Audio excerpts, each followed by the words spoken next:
Ooh, here we go. Yep. Oh, well. Hello. Hey, what's up? Good evening. All right, everyone sounds good. Wait, hold on, just to make sure audio levels are good. Zulikoth, can you say something? Yes. Perfect. Testing. Khan, can you say something? Hey. I'll turn you up slightly. And CMDR, can you say something? Ego sum sublime. Yep, you're all good. Beautiful. How are we doing, folks? We doing good. I just called you. Okay. We're gonna talk about Kurdish anarchism today. We're talking about Ocalan. We're talking about democratic confederalism. So, all right, let's get right down to it. So, Yes. Yes. yes. Just kind of general impressions of the article. First off, just Ocalan's sort of spiel of about how a democratic confederalist society works and operates. And of course, oh god, I just looked at the stream and saw you in your fucking onesie. I love it. Listen, That's don't worry great. about it, okay? It's just a Where's the Kigu stream? from a while back. Listen, I thought I would play the part.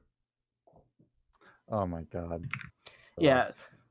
So if anyone wants to kind of have their first impressions on the article or just anything, we can start off with that, and then we can kind of go into it and see what it actually says and have a conversation about it. So, I didn't do the homework. Oh god, no. Oh. So if I could crib anyone else's notes on this article, that would be phenomenal. All right, so I can give a little bit of a background to what the PKK are, what they do, and like who Ocalan is. So Hit us up.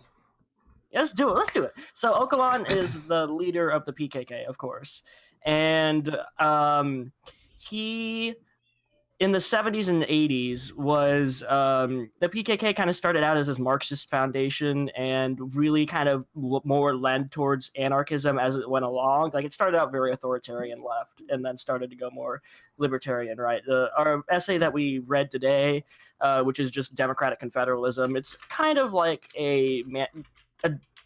akin to the Communist Manifesto, where it just lays out the goals of what democratic confederalism is and what it does, and it goes into a little bit of history, just talking about nation states and how they operate, as well as just how they, how the Turkish state in particular has operated in relation to the Kurds. There's a lot of important history that I think he kind of implies, but he doesn't really mention. Like one of the things that he says, let me find it in my notes. Yeah. If anyone wants to chime in or anything. I'd love to chime in with one quick thing. Yeah. Could you all introduce yourselves, please, along with this podcast and what your goals are? Oh, yeah. So, I'm Confite. I am a history major at FSU, currently studying labor relations in the late Ottoman Empire, I'm writing an essay on that. And then I'm also, we're all furries here, you see. And the goal of this podcast is basically, the reason why we're doing this is because the furry community is a really good place, and it's a very great rallying point for a lot of people who are, gender and sexual minorities, and it's a really great place to form solidarity around this. And then we're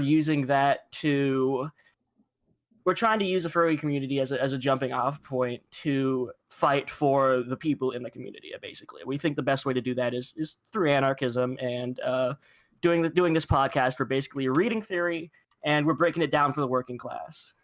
Absolutely. The furry working class. Oh, yeah. Yeah. And CMDR, what about you? Hi, I'm Athena, and not much going on professionally. I'm a commission artist, kind of a huge stoner, but I once... Are you currently high? Yes. Thank you for bringing yourself to this podcast. She has never been like not high on a podcast. Okay, I don't there's think. one episode we did it, and that was kind of a character break. So, well, there was that one episode where we were all drunk out of our minds, but that hasn't come out yet. But I don't know that one. It's the Um, fourth episode. oh dear God, was I actually drunk? Wow, I was drunk, but anyways. I'm straight edge for all of my streams. that's fine. What a hero. That's no fun. I want to see drunk Vaush on stream. I would love that. If only. I'm alcohol intolerant, actually. I can't drink Oh, at that's all. wow. a shame. Yeah. Depression. Yeah, I used to drink myself into a stupor back in early college, but I did it one too many times, and now my body just rejects all alcohol. Even the smell or the slightest taste of the weakest, fruitiest, most feminine alcohol will immediately make me nauseous. Oh I mean, God. that shit's, real powerful shit, Yeah. And Also, I Zulika. cuss a lot. Yes. Yeah, I hear so- you just fine. Hit us up. Share yourself with me. So I'm a dragon. I've been an anarchist. Well, I've called myself an anarchist for about 12 years. I've been an anarchist for about 10 years. Blame the ANCAPs for getting to me first, but I'm better now. Oh God. Yeah, I know how it is. Yeah. I don't really have any other interesting qualifications as far as like college or history degree, anything like that. And So what further guide? before we really dive in, is there a link to your previous Alright, podcast great. that you would like me to throw into chat? Yes. There is. We actually just launched our Patreon today as well, so that's going out. But I have the SoundCloud. We're on SoundCloud, Spotify. I believe we're on iTunes. I've been trying to work with the RSS. We have an RSS feed, and I'm trying to work with that. And then we also have a website. So if you just look up breadpilledfurries.com /podcast, that should be it. Or it's breadpilledfurries.wixsite.com because I need to pay for Wix. But anyways, Throw the links in chat when you're next available too. Yeah, General I chat. can- I'll post them in the site. yeah, I'm listening in a general chat. Let me grab the SoundCloud, but yeah, we're just getting started, so we've been doing this for a couple of months now. Wait, are you a SoundCloud rapper? I heard SoundCloud. Actually, like there were so many bot accounts trying to comment on our SoundCloud that were just very obviously like fake SoundCloud rappers. So that was funny. I had to go through them and delete them. Will there be a And by- musical element to today's podcast? Yes. If you want, I'm not drunk enough to do karaoke right now. I'm not drunk at all, so I need to get a little bit more drunk if I want to do karaoke. One more hit and we can sing. Listen, work on it, okay? Get on that shit, all right? I didn't come here for no goddamn fucking musicless anarchy session. Hey, I'm literature already can one be beer really in. We're heading there. Drinking me some Heineken. Good, do it up. The literature can get a little dry sometimes. Oh, we'll make Yeah. it spicy. I actually am illiterate, so all I'll be bringing to this is spicy dialectical analysis of secondhand takes you guys have off the original theory. Oh yeah. Okay. The whole reason for this podcast, the reason why it's furry based, is also because theory. Let's be honest, people. Theory kind of boring, but furries in theory, now that's exciting. You get that make my pee hard. Now, can I That's all. Okay, clarify? But you can actually literally make porn of theory. No, don't do that. For one, you absolutely can. For two, I'm pretty sure that's what Phenomenology of Spirit was. Hegel just wrote it that thick so that his mom and dad wouldn't, have the time to peek through it all and realize what was going on between the pages. But Oh my here's, God. I need this clarified, okay? So furry podcast, I'm here for it. I don't discriminate, all right? I jerk at furry porn like all the time. I'm doing it right now, actually. My hands are off screen. Now, quick question: Is I this see your furry? hand. Is this furry like wholesome art community furry, or is this like to prepare myself for the stream? I lube up the XL Bad Dragon Nodinator, and We're the other one. I mean, We're usually pretty whole. I mean, we I'll talk draw some about. weird fucking shit, but I only do that for money. Oh God, don't talk about him again. So we usually are pretty wholesome, but we throw some risque stuff in there. I for legal purposes on iTunes, I marked them all as adult content because we swear a lot, and that's fine. So that's Damn about fucking it. Right. gotcha. we do Wonderful. say- Just clarifying. we do- Just clarifying. Oh yeah. We do say some weird things, but that's just everyone says weird things, so we're good. Yeah. I brought my Chance XL, I brought my coloring book. I've got all flavors of the wholesome to degenerate spectrum available here as a side piece to what we'll be discussing. Ah, hell You yeah. might want to settle on a plushie and maybe a Dakimakura. All right, we can do that. It's so fucking hot in this thing. All right, hit it up. I want to learn some goddamn theory. I'm here for Look, it. it's almost All right. winter here, so I kind of want one now. Just said that. All right, so Kurdish Workers' Party, the PKK. I don't know how to pronounce it in Kurdish, and I'm not going to try. So in the 80s, they were started like in mid 70s and stuff like that, and really when they started doing things was after it was after the coup of 1980. So there was in 1980, there was a huge coup in Turkey. Is in Turkish history, there's a lot of coups. Since the founding of the Turkish Republic in 1923, there's usually been about a coup every 20-ish years. That's about how long. Last one was 2013, but even then, the 2013 one is a very much in quotes. But In Turkey? Yeah. Wasn't So the I'm terribly sorry, just to refresh. The last coup in Turkey, wasn't this like the army is sworn to defend the constitution and every once in a while the army will like seize power from the electorate and then like the whole process starts over again kind of things? that I is thought that was exactly how it Japan. is. Huh. That is exactly kind of how it is in Turkish history for the most part. That's kind of the idea behind it. But so That is basically, wild. yeah. So Kenan Evren was the guy who led the coup, and he had a huge crackdown on, especially on the because Kurdish people of Kurdish descent were getting kind of rowdy about things. So he had a huge crackdown on Kurdish, and one of the biggest things he did was the government banned the word Kurds, Kurdistan, and Kurdish, and you couldn't speak the language in public or in private. So, which is huge because even like the Ottoman Empire didn't ban things in private life. Like this was unprecedented in Turkish history. This is like insane. Yeah, it's that they pretty did this. disgusting, I'd say. Yeah, it's an authoritarian thing. So after that, basically what ends up happening is the PKK becomes a paramilitary group in the mountains, and it's kind of like in the spirit of the Barbudos of Cuba. And they sort of do hit and run attacks from the mountains, specifically targeting police stations and military outposts. And after that, of course, then Turkey tried to, taking a note from the U.S., tried to do some counterinsurgency operations in the region, which basically is code word for counterinsurgency. Usually, when you hear that, it's code word for genocide because the only way the ideology behind it, it's mostly about threatening people and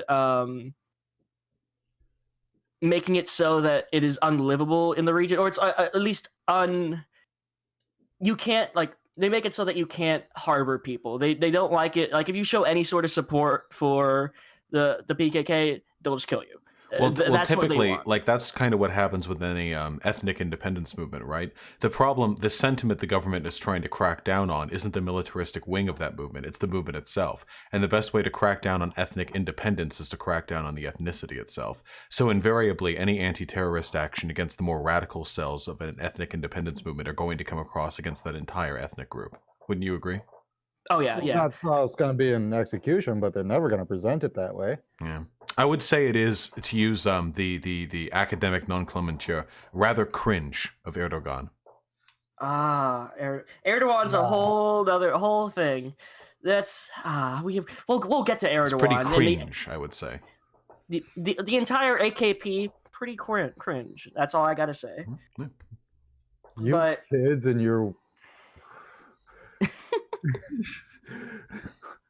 weird slang. Oh, and ooh, sorry. You have to end every sentence. It's yeah. like over Yeah, with the you have to do walkie-talkie. that. That's exactly what it is. We're talking about Daddy Ocalan's bulgy wulgy. Oh dear God, kill me now. Oh God. So now we're into the 90s, and Ocalan was basically the figurehead behind this movement for a while. He democratic confederalism as a concept kind of comes into play later because, like I said, from the mid 90s, like he was pretty much a it actually had weirdly enough it had ties to Saddam Hussein, and his Ba'athist party. So there was that. So it was still pretty much a authoritarian sect.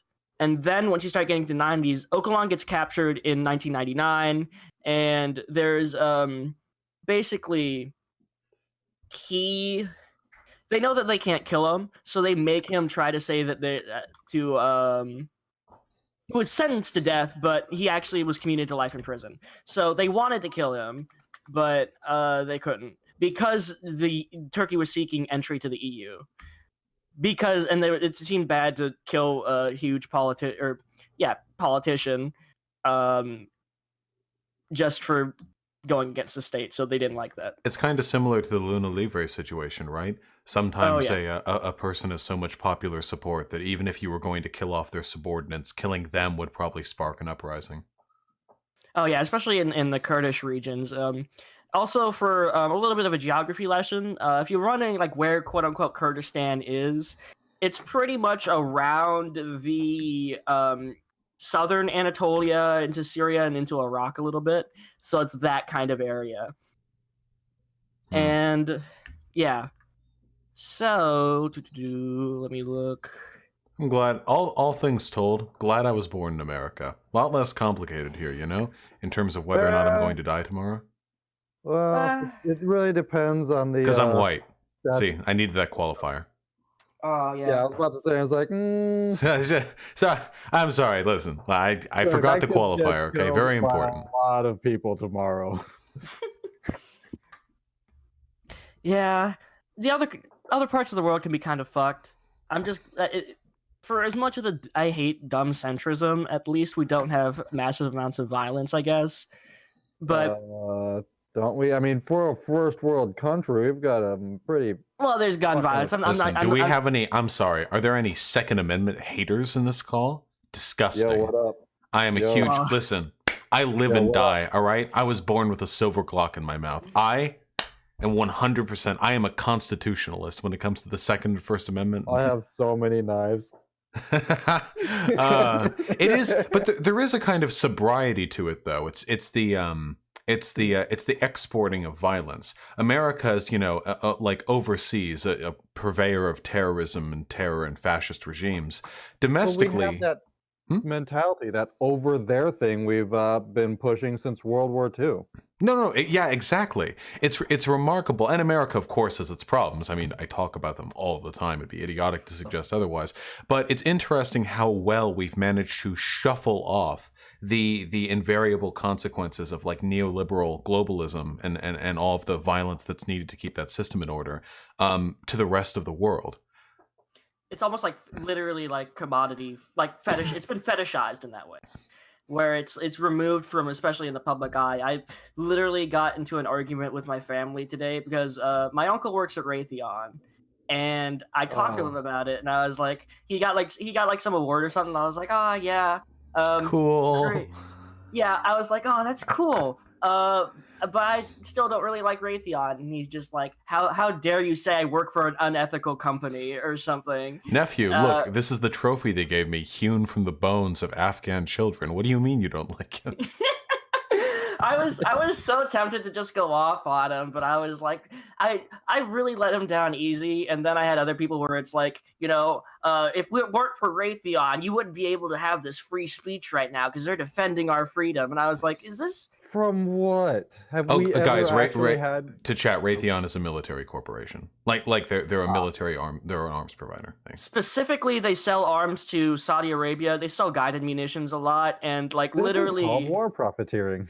Yeah, it's literally they're war profiteers. They have made it explicit, especially in the Trump administration. They were just like, should we keep funding, like Saudi Arabia is doing a genocide in Yemen. Should we keep funding it? And literally, Raytheon had a former lobbyist was on Trump's staff, and he was like, well, you got to think about the profits. So they actually do have melanin-seeking bullets. It's extraordinary how well they have monetized. Sorry, what the fuck? Yeah, they have melanin-seeking bullets. You just fire that shit in the air. Anyone who's anyone darker than like a cappuccino just from the air. It's like rain. It's crazy.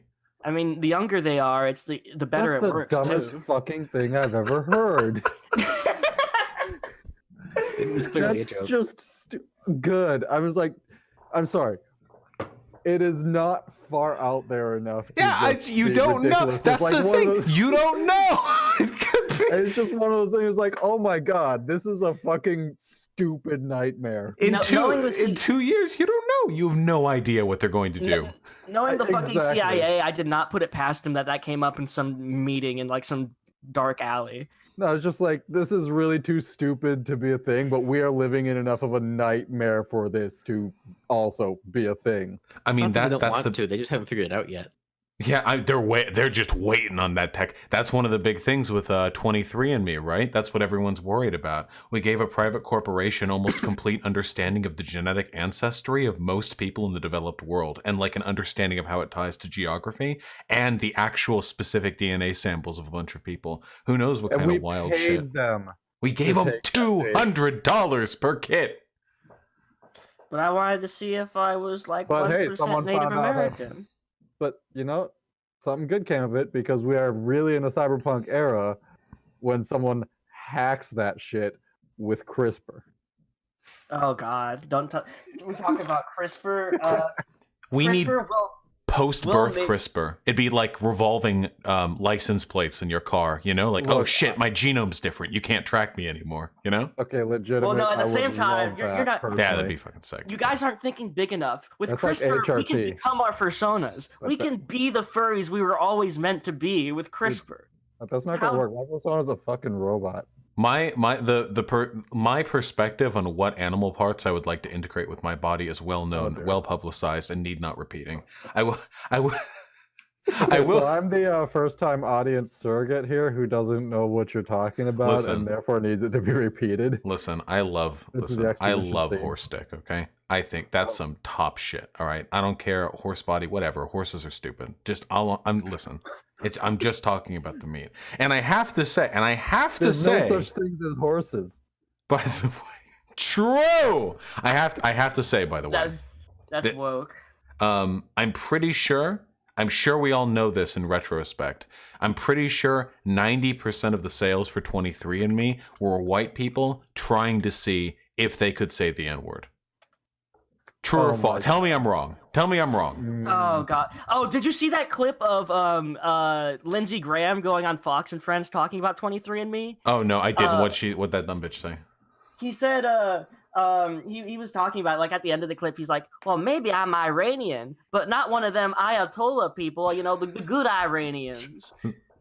It's a good clip. It's a The very good Ayatollah clip. gene does not run in his blood. Whoop. Yes. Okay, I'm sorry. We got so fucking distracted. All right, It's hit it okay. up. PKK It's okay. Abdullah Ocalan, not dead. Yeah, Ocalan, not dead.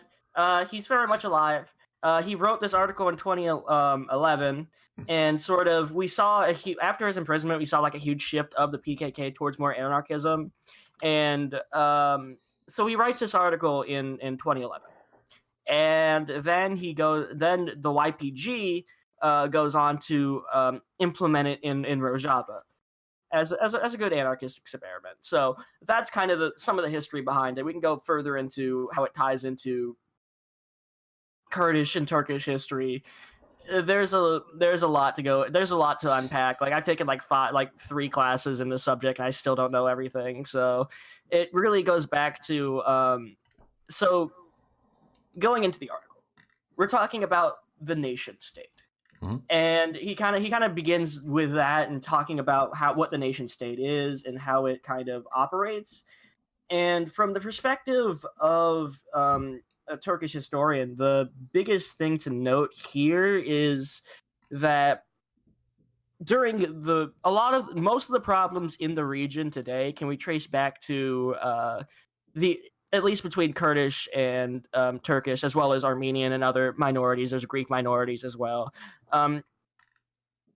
After the Tanzimat reforms in 1830s, the Ottoman Empire was trying to form a national identity, because before then the Ottoman Empire was like a loose confederation of things. What they would do is they would just kind of let people do whatever, so long as they paid taxes and gave money to. I'm raising to the my hand. government. I'm in the back of the class. I'm raising my hand right now. Ooh, yes. Oh, You in the back, yes. Okay, I'm reasonably sure the Ottoman Empire is fake. Whoa. I'm pretty Oh my sure they. God. I've just listen. All I know about it is what I learned from Age of Empires. Okay, can you? So this was a just to clarify. This was like a largely Mediterranean, like it was around the Mediterranean Sea, and it was an empire that existed for centuries. And in some respects, it was surprisingly progressive for like compared to the sort of feudal European areas. And it was Well, yes, broadly. OSP does have a video on the Ottoman Empire. Damn! If only I could read and talk. Right, and it was largely Muslim, and it was fine, and it fell like right before World War One or during World War One. Yeah, it actually was a fell not afterwards. so So Ottoman. 1923, there Damn, was it's a so lot of recent. revolt. Yeah, it's surprising. It's But weird to basically, think of how much stuff happened in that last century. yeah. Were they cool? So- Should I stan the Ottoman Empire? There's a lot of cool things about them, but I don't know if I'd be like the Ottoman Empire was actually like really woke and like cared about workers' rights. Like literally, like what I'm writing about right now for one of the essays, my research project that I'm doing, they were just like, oh yeah, kill all these people going on strike. Yeah, kill them. Don't. Oh shit. Yeah. Damn, pretty much. I don't stand that at all. That's some cuck ass shit. Yeah, it's interesting reading about that, but not to get sidetracked. So, Tanzimat reforms. They try to make a national identity, and in doing so, making a national identity requires a lot of killing and a lot of basically being like taking away other people's identities. So like it's like doing the Native American thing where you educate them in schools. They did this with the Ottomans actually did this with Kurdish children, is educate them in sort of Turkish schools. And then after Turkey becomes independent with the Kemalist Republic era, Kemal basically rules as a dictator for a little while, and he kind of okay, so Ooh. oh god, I just had a brain aneurysm. I'm gonna die. I feel like the Ottoman Empire was slightly overpowered in Age of Empires. With the Janissaries? Yeah, true. Well, they did actually have magic, so That's true. That's true. That can't. They Yeah. were. They were They did have the magicians. They had that on Yes. us. I'm By the sorry. way, I have no idea what I'm talking about in any context. I don't even play Age of Empires. What's a video game? What Listen. even is a video game? Yeah, listen. Just to clarify. Listen, I'm not trying to derail. Okay. Listen, I'm engaging with this content. I'm here for it. All right. No, we're We're good. creating content. You might even say we're doing labor. Content, homie. That's what I'm talking about. Yeah. So when Kemal comes to power, he kind of continues this Kurdish repression and he's trying to basically make the Ottoman identity the Turkish identity, and trying to say Ottoman Empire, Turkish Republic is the successor to the Ottoman Empire. And then there's a couple of like during World War II, there's like bouts of liberalism starting to go in, and then in like the 60s there was that, and then of course we get to like we talked about before, 80s, massive crackdown. With Terry Crews? Yes. No. So 80s, massive crackdown. 90s is when the AKP starts coming into power. And if AKP is the Justice and Development Party, that's Erdogan's party. So Erdogan he starts out very neoliberal, and then he kind of turns fascist recently, especially after the Gezi protests in 2012. What a shock. Wait, neoliberalism and fascism overlapping to unify the interest of nation states against their people? Nah. It turns out when you're a neoliberal and you can't control all of the people in your country, you have to crack down. And the way to do that is by fascism. It's easy. It's so easy. Cringe. Fascism? Cringe. That's what I'm saying. That's what I have to say on the subject. No, you're Yes. damn fucking right about that. Ooh. Ooh. So now we get to this article. Thank you. Ooh. Yes. I saw someone in chat asking how it relates to anarchism.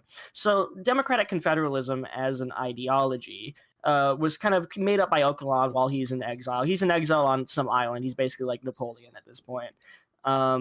He's just fucking exile, and there's like 10 like Turkish ships around him. But so democratic confederalism, it is a way of governing without a state. It's basically democratizes almost everything, and then like has an overarching sense of governments just for sake of control, or not really control, but for sake of coordination.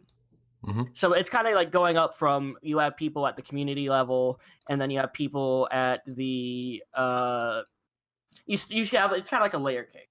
You have people at the bottom, their community, and they make a lot of the decisions, and then they kind of go up to councils and then all kinds of stuff. So here's something that I want to ask you, because this is something that I sometimes struggle to define myself. So I'm pretty theory averse, because I hate reading, just very gay, to be honest. And that was ironic. I'm gay. I can say that. Gay. I agree. Reading is homosexual. That's because I am homosexual, but that's okay. Okay, yeah, there we go. As long as we're clarifying, it means it's in a good way, okay? As long as, praxis. However, so state and government mean different things. I recognize this, of course. A government, it's like governments have existed for as long as humans have existed. Tribal societies, even a family is a form of a government, if you want to be like very, very minute in its practice. But a state, tends to correlate to like a very specific modernist, post-17th century way of thinking about how you unify the interests of people together, make them really feel like they're part of the land that they're collectively sharing. How would you describe the difference between a state and a government? So the state, the state is what, the government is how. The state really, I kind of say that's kind of true. The biggest thing is that the state, you have a defined territory with the state. There's rigid borders, and it's all about, especially with nation states, it's about having a certain identity that gives the state a what's the word here? Not for some reason I was saying it gives it a syndicalist. No, sovereignty over the people in that region. Is that a Pokemon? No, it's Big Hat Man, like a sultan from the Ottoman Empire. No, I mean syndicalist. What the hell's that? Oh, wait. Anarcho-syndicalism? Never mind. Syndicalism is a bunch of unions. It's a lot of unions. Oh, sorry. I thought you said syndiquist, like with a QU. I was like, what, like Cyndaquil? So yeah. Pop culture reference. So government really is like, government basically forms whenever you have a group of people around. Like imagine like your friend group, and you're talking about going out to lunch. In a sense, there's aspect of government there, but in a very real sense also, what the state is defined territory. You have recognized by other states is a huge one. It has to be recognized by other things, like, because you can't have a state that isn't legitimized by something. And then also usually legitimized by force, though. Yeah, there's a monopoly on force as well, is the biggest thing. And the biggest thing is that it's defined territory. Defined borders, defined land, consolidated into some form of central authority. Not entirely. It doesn't have to be a fully central authority, but there has to be some way, some bureaucracy by which it is determined that one has jurisprudence over another, and finally a monopolization of violence within those borders. Yes, I would say that. That's a good definition. And then government is just how the people decide to do things. That's pretty much how it works. So democratic confederalism, what we're trying to do here and how it relates to anarchism, is that it is an anarchist ideology. It is for the abolishment of the state. And because it makes sense, like going over Kurdish history, as we've discussed before, the state has not been nice to the Kurds. The Kurds have been without a sort of state for a while now. And what this article is trying to do is fix the problem of when you have anarchist communes, the state inevitably tries to take over. And so the way to do that... You necessarily need to have something that can recognize as a state all of your own. Otherwise, someone's just going to come in to basically your house and say, this is mine now. Well, yeah, pretty much. Like what we did to the resources. This Oh, is God. this is what's happening right now to Rojava, of course, and it's one of the reasons why. See, I didn't realize this until recently, and I apologize for my ignorance. I describe myself as an anarcho-syndicalist. It's been pointed out to me that anarchists don't believe in any kind of transitory state, so I probably fall more broadly under the purview of libertarian socialist. But whatever the case may be, this is something I really worry about for revolutions, you know? It doesn't seem like there's any way to avoid getting immediately dogpiled by your neighbors through a revolution unless you're willing to bid at the power of a state to accept the legitimacy granted upon statehood. It seems it's very saddening. I mean, we see what's happening right now in Rojava. It feels as though it feels as though just that the ideal form of government is one which is not at this point capable of rejecting unideal forms of government. Well, this is why I'd say, like, in order for anarchism to truly work, it needs to be global. You can't just have it be a localized thing, because what's going to end up happening is They'll get states will dogpiled have by the state around it. yeah.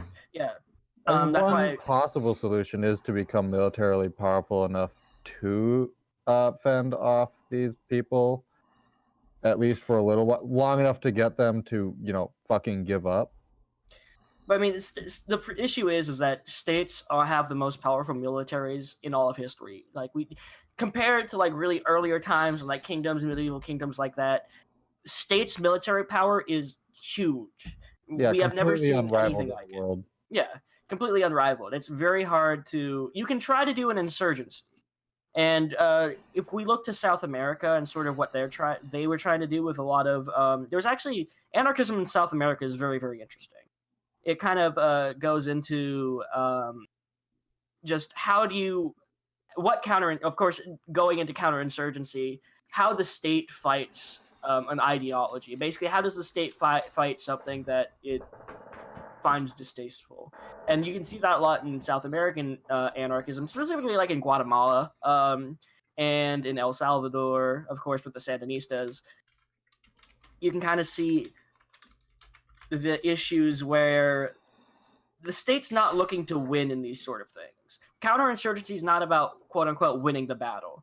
It's about punishing them so much that they stop. It's about holding on for the longest time. Yeah, well, I mean, we have legal strategies around that where the goal isn't to win the lawsuit or, to be found guilty or innocent, what have you, but to wear the other person down and, Trial by ordeal. Yeah. That's one of the things I wonder, like from a strategic perspective. Let's say you're the Kurds, okay? Let's say, all right, let me imagine. Okay, I'm going to put myself in the Kurdish headspace, okay? I speak a different language, and I like mountains. All right, I've done it. I'm there, okay? I'm in the zone. What the fuck do I do? Because any bid at seizing like independent statehood is going to get squashed. Any bid at seizing independent democratic confederalism is going to get squashed. And right now, I'm not saying they're consigned to death right now, but obviously there are difficulties associated with that. What do you do if you can't bid for statehood and you can't rely on the allyship of other states, as Trump evidenced with pulling troops out of Syria?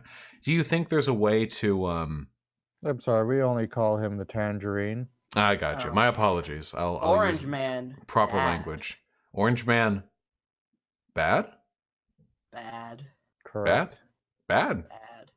I just wonder if there's any way to consolidate military and civic strength without committing to the kind of actions that get you dogpiled by your neighbors, you know? And that's a great question to ask. Ocalan goes into it in this episode. He kind of talks about, I'm not thoroughly convinced by it that democratic confederalism is good enough to stop a military force like the state, but Ocalan makes that argument deeply within it, and he kind of talks about how democratically you can create a military, like it's like the YPG, the People's Self-Defense Force. That's what it literally translates to, I believe. But so yeah, pay attention. So right, what Rojava is trying to do, of course, is trying to prove the Rojava is the big experiment. if they end up succeeding in this, democratic confederalism is confirmed, and it turns out you don't need a state to fight a state in a war. Right. If they lose, then it's back to the drawing board. So that's the biggest thing we're waiting for right now, because the jury's out. Anything either, because like state versus state wars can sometimes well, okay, non-states can lose wars just like states can. It's worth noting that Turkey has, like, what, the 5th largest military in the planet? They spent an insane amount of money on their military. It's actually, I had no idea. When somebody told me, like, Turkey has a large military, and I looked it up, I was expecting them to be in, like, the top 20. Their military is enormous. I couldn't imagine a worse neighbor to have while practicing some kind of anarchist non-state, you know? It's horrifying how large their military is. The good thing about their military is that they're also very incompetent. If you ever look at one of the biggest examples during Operation Euphrates Shield very recently, Turkey ordered a bunch of Leopard 2s from Germany, and then proceeded to lose like 5 in a day or something like that, and just absolutely get murked by RPGs. So they have a big military, but that's about all they have. Their organization is very, very flawed. That's not to say that they're still not a threat to the YPG and everything like that. No fucking doubt. The biggest issue is that when the YPG lost its air support, then Turkey's going to be able to try to fuck them. But it's still hazy. Turkey is not as big a military they are. They have huge problems with organization and just in general. If you read about any of the fighting on just the Syrian front right there, you'll see this almost immediately. Well, not to mention the failed coup back in 2013, right? There has to still be bad blood over that. If I remember how it went down properly, didn't the military try to go in to like question Erdogan's power, and it like didn't catch? But a lot of those military officials are probably still in place. That doesn't seem like a very internally stable system. There is that, but the thing is also with the coup, there is evidence to suggest it was staged. There is evidence to suggest that Erdogan staged it himself. For instance, when that's also cringe. Staging a coup, yeah. I mean, have you ever seen the video of Erdogan FaceTiming the people? Wait, no. Wait. Yes. Oh God, let me look it up. What? So to clarify, it's not Erdogan, it's Erdogan. Have I been fucking that up? You pronounce G's like Y's if I recall correctly. Gotcha. To clarify, does this make me racist? Yeah. Yes or no? No. Are you white? It doesn't mean. It doesn't mean. It just means you're bad at pronouncing things. Are you white? It means you've missed your daily. I'm white. I'm white. Are you white? No. Oh, okay. No, wait. Wait. She said that I'm good. Okay, we're good. Just making sure. Wait, what? You said I'm not racist.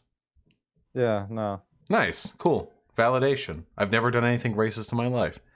Wait, hold on. I'm really curious about this FaceTime. Hold on. Oh, it's good. It's good. I have it right here. Honestly, this is the weirdest direction this podcast has ever gone in. Yeah, wait. Oh, hold on. I tried to what chat do you want me to link it in? Yeah, there it is. Yeah, I've got it. I mean, obviously we can't speak, but I want to see what the aesthetic is.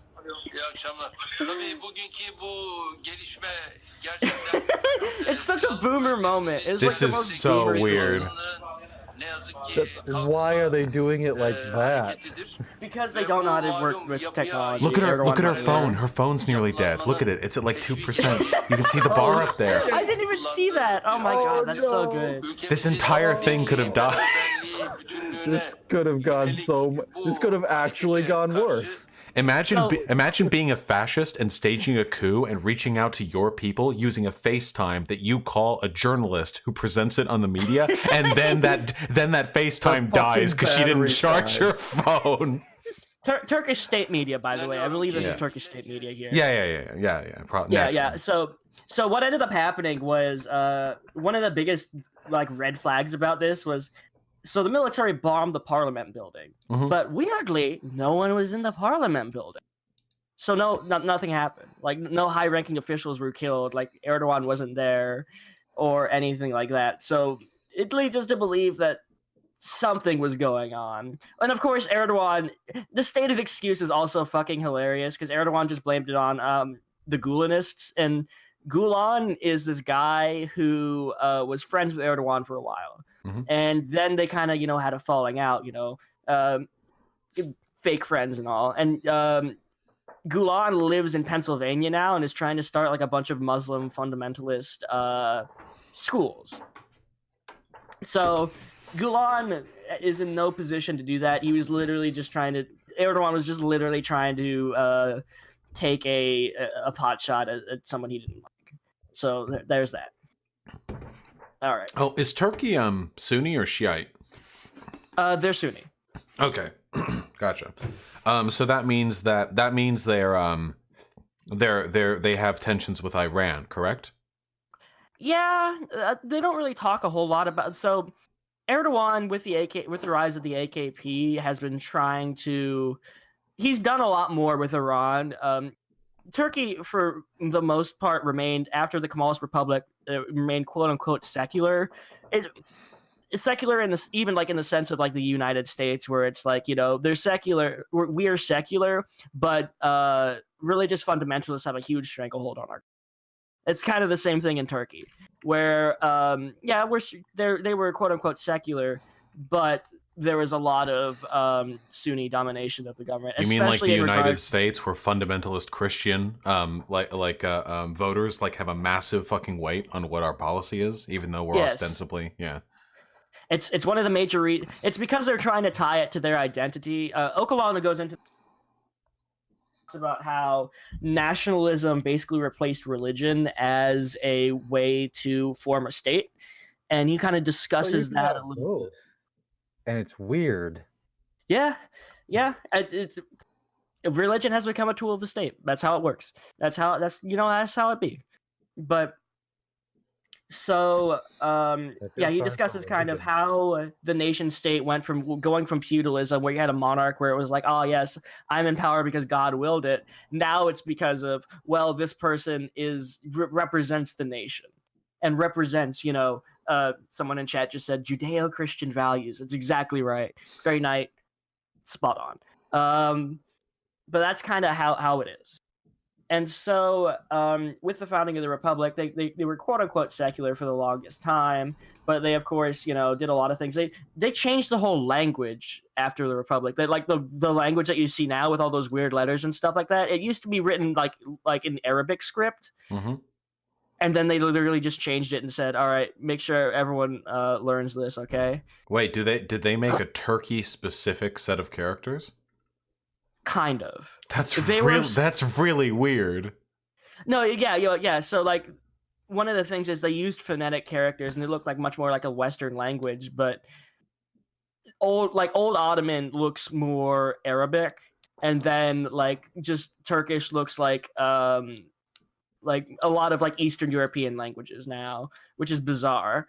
But that's just that's literally they're trying to make a national identity, of course. One of the biggest things that did also is people who are illiterate. They did a huge program to go out, especially in the countryside, to try and get these people literate. Mostly because they wanted to teach them the new language and everything like that, and also bring them into the fold of the nation in a way that they hadn't been before. So there was always an underlying effort of Turkishness and propaganda built into the school system. So that was a huge thing. I mean, not unlike what we've had here in the U.S. Yeah, it's literally this. They took it from the U.S. Educating Native Americans. That's where they took it from. Like those prairie schools and stuff like that. I feel like a lot of people have learned from us. A lot of Hitler's genocidal policies were kind of born out from the scientific racism that stemmed from a lot of American eugenicists. And I feel, and of course, we have even those eugenicists were somewhat derivative from earlier like American influence. Well, no, actually, somewhat, yeah. Also I guess British influence, really. The pseudosciences like that have existed long before America was discovered, and there's a big air quotes in there. Well, yeah, but like the thing is like the modern sense of the term. There's been a lot of things that have been racisms and things that have been pioneered here in America and taken by other countries for use, just because we become the global hegemon. Damn, I can't believe Cardin over here defending American hegemony. Damn. Wow. Damn. You hate to see it happen. Cardin, you're canceled. You're canceled. I'm sorry. I'm just saying that American fuck. They didn't invent I agree, it. American, they were totally fuck. derivative. America invented racism. You're canceled, sweetie. It's Donald Trump, America's CEO not of that racism. original. You give him way too much credit. But yeah, that's just kind of how it is. Just because the U.S. has become such a huge force in the world, that's why you see them adopting a lot of our like eugenics policies and doing things like that. Because Turkey's a huge ally of the U.S. during the Cold War. They're the reason for the Cuban Missile Crisis. We put nukes in Turkey, and then they, of course, the Soviet Union got angry, so they put nukes in Cuba, and that's what started the Cuban Missile Crisis. Right. So they were a huge asset. That's why they're in NATO. They're a huge asset during the Cold War because they would play ball with America, unlike other people in the region, like Syria, Egypt, especially, like the Suez Crisis. America was really pissed off about the Suez Crisis. They were trying to do a coup in Syria, and that failed. And then, of course, they did a coup in Iran so that Iran would play ball and took out Mossadegh in 1953. Right. So basically, a lot of this boils down to post-Cold War end of the Cold War politics meshing with nation states.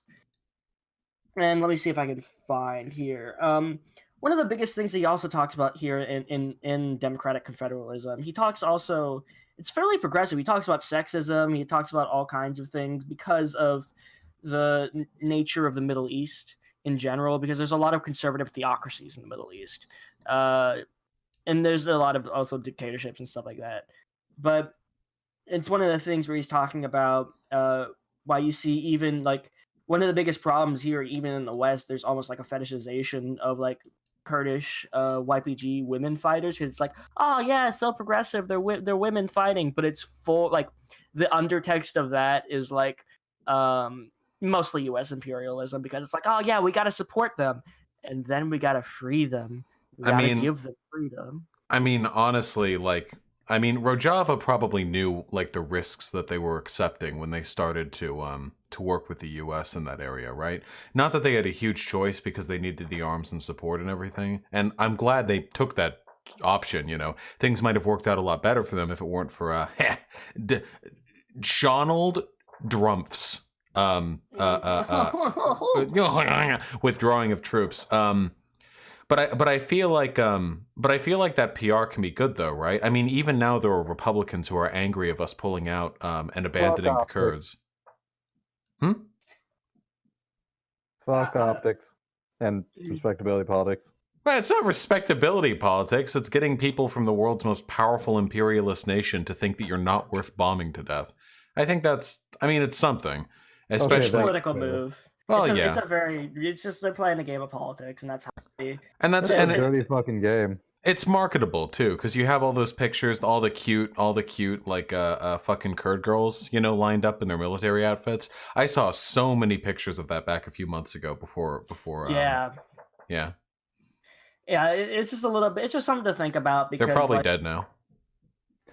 Okay. Hey, I have a little bit more faith. They're probably languishing in some Turkish prison being tortured a lot, okay? There we go. Okay, all right. Yeah. Thank you for the optimism. Yeah, there we go. I'm not sure which one of those is more optimistic, to be perfectly honest. Damn. Listen, I hope they're doing well. That's what in a Turkish prison. Turkish prison.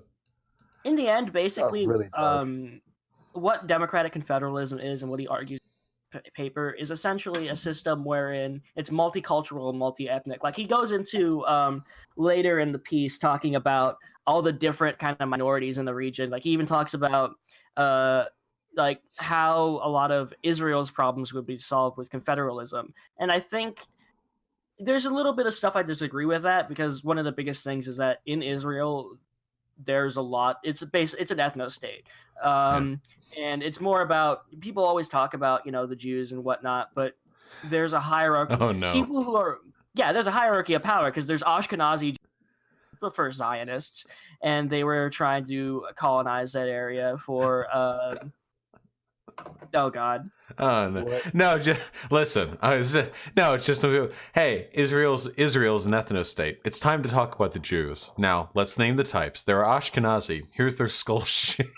Oh no. I'm sorry, listen, I argue with so many fucking Nazis. That's all. I saw that earlier. I saw that shit earlier today. The brain worms have infected you really now. spicy. Okay, listen, that was a really fun discussion. Okay, I had a lot of fun with that one. Oh god, What? Every listen, I have like one of those tickets that you get from ice cream parlors where you get the sticker every time you go, and on the 10th visit you get a free ice cream. And for me, it's the N-word pass. If I can argue with 10 actually like 20 IQ brain dead conservative grifter black guys, then during the 10th one I get to drop the N-bomb. I'm waiting. Yeah, but it's like PG-13, you know. Yeah. You've just got the one, right? Exactly. I've got 3 going so far. There we go. Yeah. Oh man. Ooh. Okay. Ooh. Of course. We'll talk about here. We'll get.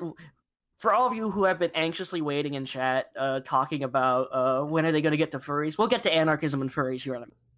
I swear. I swear I will stop gushing about Ocalan and Turkish history for 1 second to talk about furry history. But, so, yeah.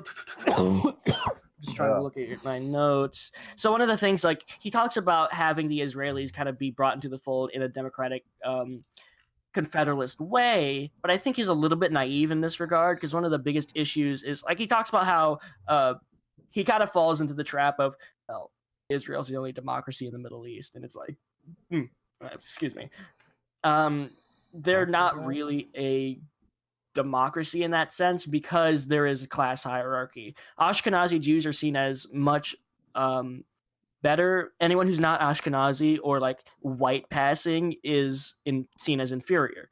You can see this especially with Yemeni Jews. There was a lot of Jews in Yemen that tried to emigrate to Israel. And of course, because they were brown, the Ashkenazi Jews did not like them, and they were oppressed, and they still are. I feel when even the Jews want a white ethno state feels bad. Yeah, literally, like they just want a white ethno state. It's not even talking about Jewishness. One of the biggest things is that they're letting people into Israel now that are just white, because they have this insane idea that they need to outbreed the Arabs or whatnot, and all this other shit, because they need to maintain their power. That's like the craziness of fucking Netanyahu, that creep. If anything, it's actually rather unifying, because it it confirms the universality of thought, you know? Anyone can be basic.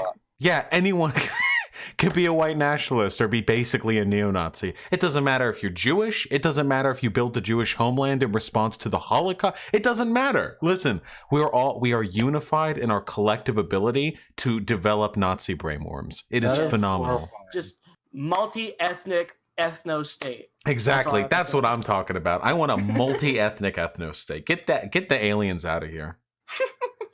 The real aliens. Just Mexicans. I thought you meant literal aliens. I was like, hell yeah. Independence Day, bitch. Welcome to Earth. But yeah, he kind of goes into talking about all these different nationalities. One of the things he goes into is the failure of Pan-Arabism. And if you guys don't know how Pan-Arabism was, it was a nationalist movement that was kind of like the third way. Nasser was kind of the leader of it. He was the Egyptian prime minister for a long time, and he tried to have a pan-Arab union with Syria, but it turns out Syria didn't like the fact that Nasser was just like not letting any of their representatives have any say, so it was just like Nasser's dictatorship, so Syria left that union. So that was sort of an idea of because there's many different tribal groups within the Arabic peoples. So Pan-Arabism was one of the biggest attempts in the 50s to try to, it's kind of like Pan-Africanism in that sense, to try to use a nationalist force to unify a large region. Historically, hasn't Pan-Africanism plotted out a little bit better? Pan-Africanism is a little bit better. You can have some, generally speaking, it's gone a little bit better. I'm not too familiar with the historical accounts of Pan-Africanism. I only so know I about Thomas, Sankar's efforts and what that was related to and how that went. We're planning on reading one of his books for the podcast, so there we go. But reading. Imagine reading. Well, hey, the whole point of this podcast is we read so you don't have to. Can we do that? Fuck 'em. Wait, we're reading a book right now? Fuck. Yeah, right now. We got to read all the books right now. Wait, when we get, this is important to me. When we get to the furry segment, listen, I got some hard questions for us to talk about, okay? I'm How already hard do you think your Vaush. questions are? They will slowly increase in severity until I feel like social signals are telling me to lay off. Good luck with that. Okay. Because part of being a furry is being unable to interpret social signals. Hey! What the fuck was that? I tried to do gunshot noises. It didn't work. You don't fire the finger guns. Are you insane? I never said I wasn't insane. We Clown World, anyone? Everyone's got a little joker in them. All it takes is a little push.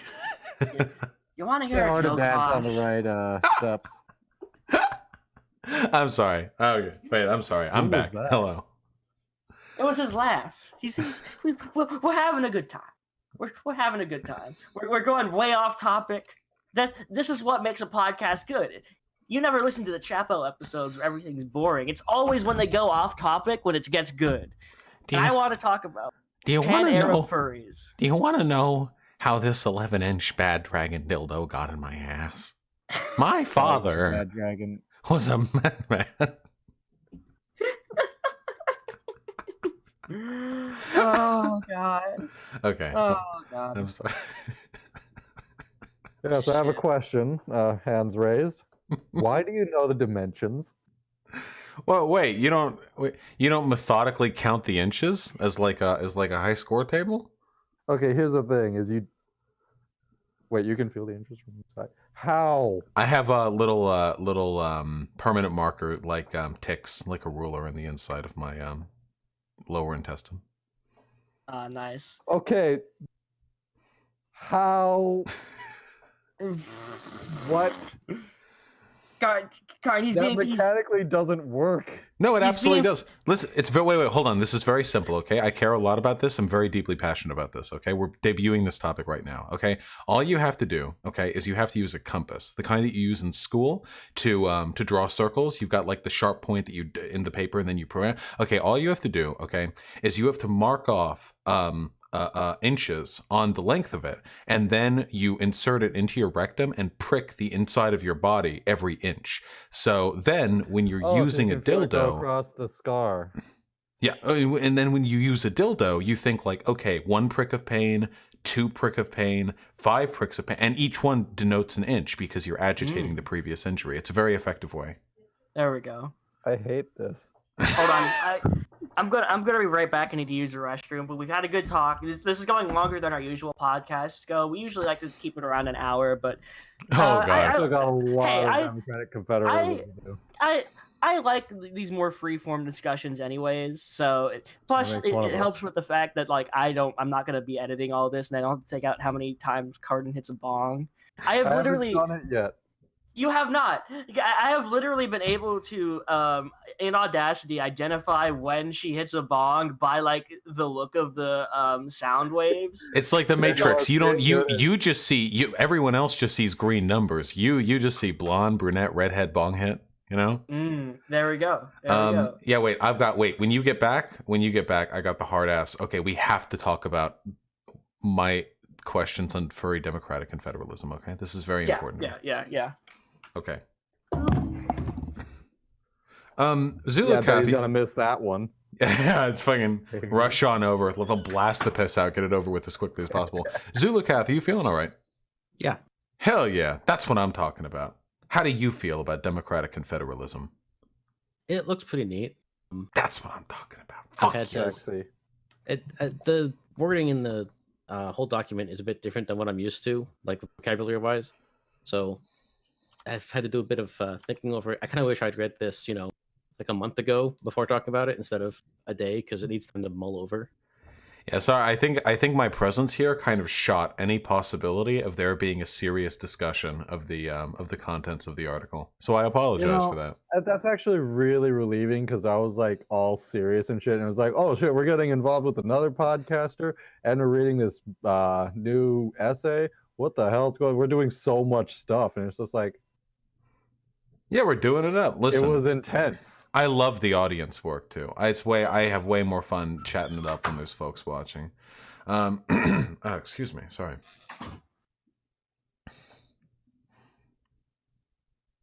This creature has requested gentle hand pats. For how long? Until one of us perishes. Yeah, without a time length specified, that is an extremely ambiguous request. A life well spent. It's basically when your pet, wants you to pet them. You don't know. What if they want to be pet until you die? What if they want your hand to cramp and your wrist to splint as you pet them? Oh, I need an opener for that. Yes.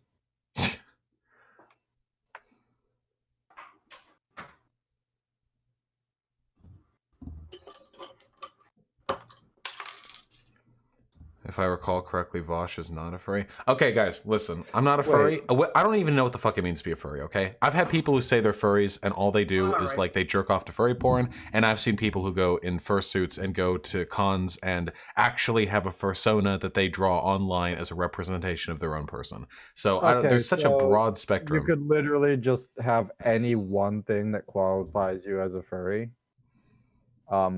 I mean, literally the only thing is, like, to be a furry is you just say you're a furry, and you're pretty much a furry. Cool. That's how identity works. Listen, here's my hot fucking take, okay? We've all seen Zootopia, right? Mm-hmm. Okay. Mm-hmm. Have you, really quickly, have you seen Beastars? It's an anime running this season. It's really good so far. I don't know. I have not seen Beastars, but I have seen Agretsuko, which is actually also very woke. But anyways. Yeah, because Agretsuko is Proletariat the anime. Yeah, I mean, if you don't come out of that a socialist, I don't know what you were watching. Literally, Todano talks about fucking modern capitalism. What a hero! I love Todano. I cannot overstate how much you guys should check out Beastars. Watch that show. Okay, duly noted. I wrote it down in my brain. Yeah, it's really good. It's CG animated. It's all anthropomorphic furry stuff. Mouse tiny, lion big. But it's really good and gripping. Whatever the case. Macro stuff, fun. Yeah. Oh, absolutely. Yeah. This is one of those like little people get used as like a sleeve kind of situations. You know how it be. Whatever the case may be. I don't know why you know how it be. That's kind of disturbing. Whoa! Actual kink shaming live on air to an audience. Pardon, canceled again. Oh no. In a furry society, listen, in a zootopian society, like furries, anthropomorphized, walking around, different side, whatever, how would you be able to ensure commonality and peace amongst the carnivorous and herbivorous masses without the authority of a state to impose strict discipline and threat of violence upon people who prey on one another? How could you possibly reconcile the values of anarchism with the fact that different species are actually genuinely different from one another in a way that would make race realists like lose their shit? That's true. I mean, like one of the things with sorry. Oh yeah, no problem.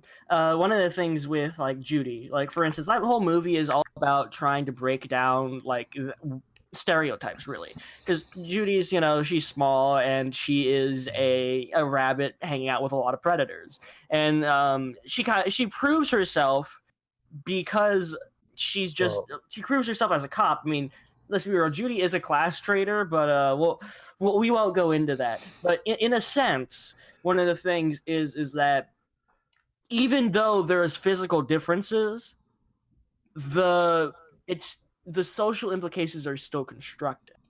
Mhm. That's the thing. It's still that all these things that they think they know true and that are true to a certain extent do not define them. In this sense, you must be transhumanist. You got to transcend the idea of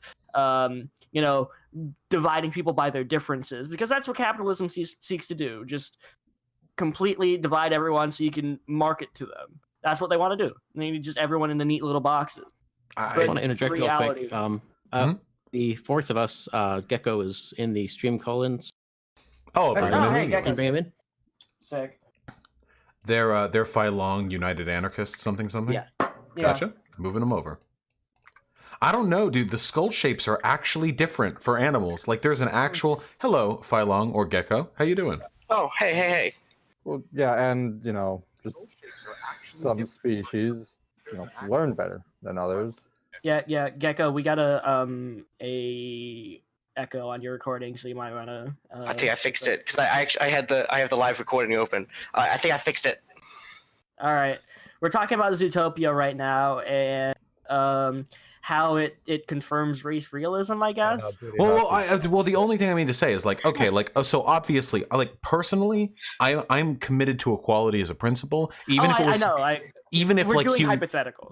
Even if human beings were all completely different from one another, even if there was this glorious race realist, actually the fairer complexions voiced better in the creative departments or whatever shit like that, I would still advocate people should be treated the same. Fuck that. We're all human beings, okay? And I would say the same in an animal world. But I have to say, man, we have extrapolated so much indiscriminate hatred against certain genders and races because of very, very, very minor, completely phenotypical physiological differences. The difference between how doe and mice would be treated in a furry world. Oh my god! I feel like it wouldn't be like the Zootopia we're all getting along kind of thing. I'm thinking brutal ghettos and slums and slave-driven labor. I that's almost like how D&D, but in terms of the lore, there is a lot of societal stratification by species, and I mean this is D&D, so the morphological differences aren't even all that pronounced compared to something like in Zootopia, but there would absolutely fucking be a caste system. But even in the movie, they even specifically point out how a lot of these animals are ghettoized. I mean, look at when she was chasing the villain through the small mice village. You could see that they're literally sectioned off in their own areas, and you even have the actual biomes. Yeah, no, the actual biomes are entirely segregated from each other. Well, that does make a lot of sense, though, and I mean, it's a marvel in engineering. It also means mice would be limited to intellectual labor, and the larger animals would be the ones doing physical labor, because nobody wants a mouse construction worker. I feel like there'd be a lot of really weird stratification that'd be super uncomfortable when you get past the superficiality. Vaush, what you're talking about is the society from I don't know if you Mouse, that graphic novel. Mouse, Maus. Oh yeah, the comic that basically was oh hey, I'm gonna make a World War II story with all of the Jews being mice and all of the Nazis being other I think animal I've heard of it. Oh my god, I didn't even realize there's no interbreeding. A lion and a deer can't produce children. If you want to be able to produce children, you literally have to stick to your own race. Well, this is where the anthropomorphism comes in. The thing is, you have to realize they're humans, so therefore most of their things are just aesthetic. Okay, all right, I can accept that. True. Wait, hold up. Wait, what was the question? Oh, wait, was that about Zootopia or about furries as a whole? I'm imagining Zootopia type anthropomorphized society, where people are walking on 2 feet, but there's still pretty strong physiological differences between the species. But they still have That they don't won't have stop interbreeding. anyone. They don't have interbreeding, but they do have interspecial sexual relations, because it's heavily implied that Judy and Fudge, I always forget Nick. Nick. They go on and do sexual things afterwards. It's heavily implied. Oh yeah, I've seen the comics funny too, and and Judy's a slut. I mean, it's not just Nick either. Judy's fucking the entire department. I've seen the comics, bro. It's happening. But no, Oh, it's heavily God. implied that they are having sexual relations, interspecial, but they can't breed. You're right. I mean, unless there's some kind of weird genetic, science going on that they're in that comic, basically using too. CRISPR to make weird amalgamations of these species. I like how you mentioned Making CRISPR. We coccyx talked and about that fabbits. earlier. Yeah. But, Itty bitty like I baby, said, itty like, bitty boat. the thing is like, from a pragmatic sense, the reason why they can all fuck is because they're all partially human. I mean, that's the reason. I don't believe it. but and I'm just thinking about this. Where are all the marine animals? True. In the water. But Well, you don't also, even what see about representation. insects? What about bacteria? Bacteria personas. Okay, Okay. listen. Oh, Okay, that- okay. that We're would going. be All right, Mr. Radical Thinker. Okay, back in the bin. How dare you? Well, no. There are monocellular personas. Yeah, No. my persona is an amoeba. I actually devour the dead skin off of the cheetahs of the world. So please Oh, respect me. I'm an I mean- anthropomorphic tardigrade. Oh God. Well, that's the thing. It actually kind of gets down into why we can be kind of tribalist, because humans like to interact with things that are similar. For instance, the reason why people are so grossed out by insects is because they have more than just one pair of eyes. Sometimes they'll have 6, or they'll be like so weird and like have 6 legs. It'd be so crazy to be like, whoa, that thing is so weird. But Okay, with at like the same time, mammals, with humans mammals, will attack bond that with anything, including these spiders and a fucking Roomba. I mean, I think in Zootopia there only are mammals. Are there yeah, any there's other? only mammals. Can we all Yeah. can we all just agree that people who fetishize I'm sorry if I'm yucking here, but people who fetishize insects, that's disgusting. I hate it when I'm looking through the furry porn archives. Okay, I hate it when I'm browsing through and I see okay, dogs, way cool, and lions, So all right, I'm cool, gonna have to disagree with you. That's- on having that. fun, and then I see like a gigantic like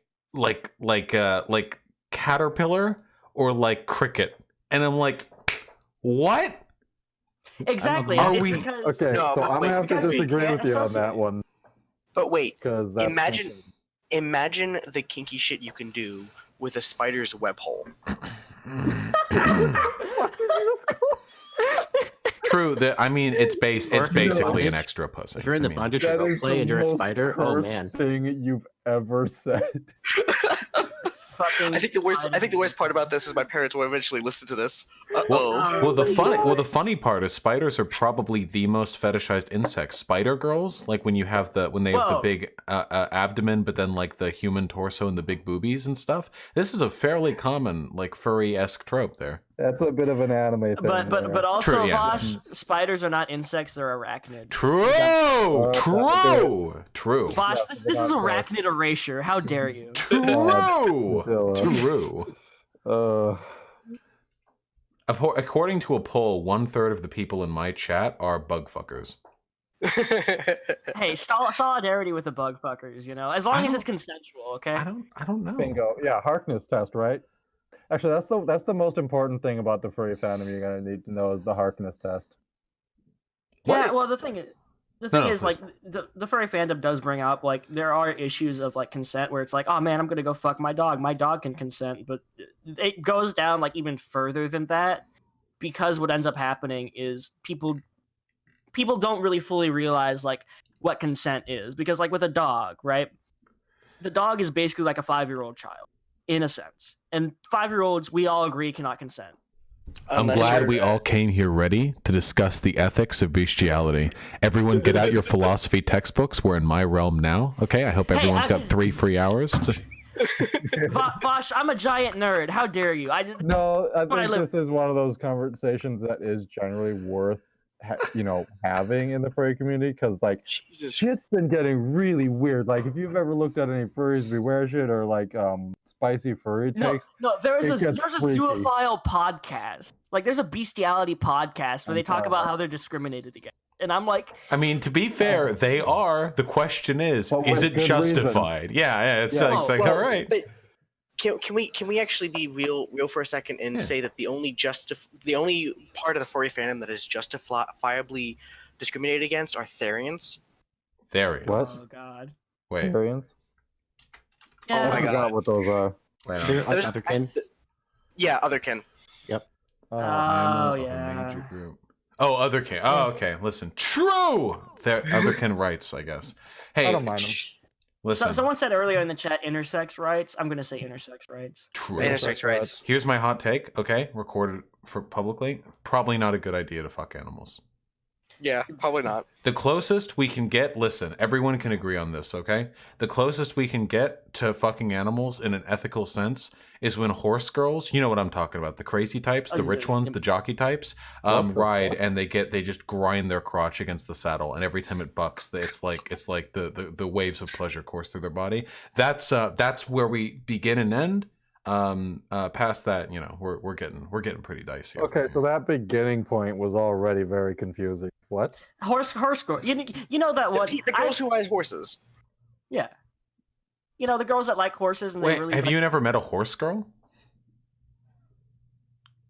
Probably It's not. like an anime thing. No. No, They're- it's not a literal horse girl. It's like they're Oh, like okay. they're like preppy. They tend to be preppy white girls from upper middle class backgrounds, and they tend to Oh. have horse as a pet, which is very expensive. And they ride the horse because what the fuck else do you do with horses? I guess.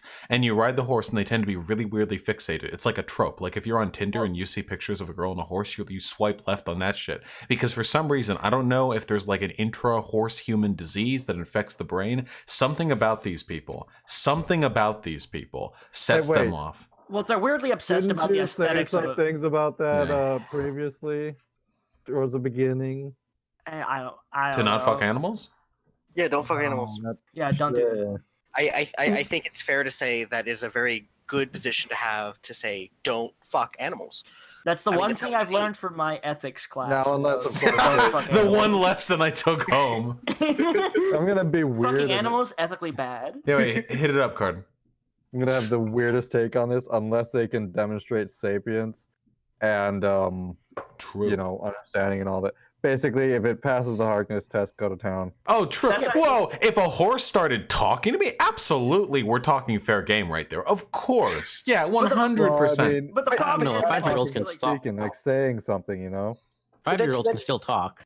Yeah. No, the 5-year-old Uh-oh. can't consent. We're not making this argument. Uh-oh. Okay, Oh. listen. Sorry. We don't have any ANCAPs in here, so it's fair to say that consent begins and ends with the ability to understand what it means to consent. When the Bingo. horse talks, but it opens its mouth and says, you can touch my pee-pee if you want. Uh-oh. Oh, no. Monkey. It's like, nope, No. we've either got a That's- really that's what stupid freaks horse me out or about no people who grasp talk on about- English.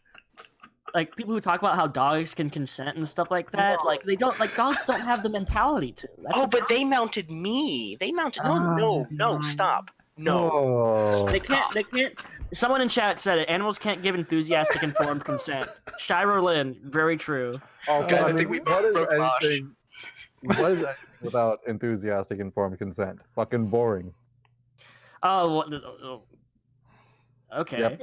Yeah. I think we broke Vaush, guys. Good. No, it's just fun. It's just funny. Everyone says furries aren't zoophiles. Every time I talk to furries, we get here. I'm just...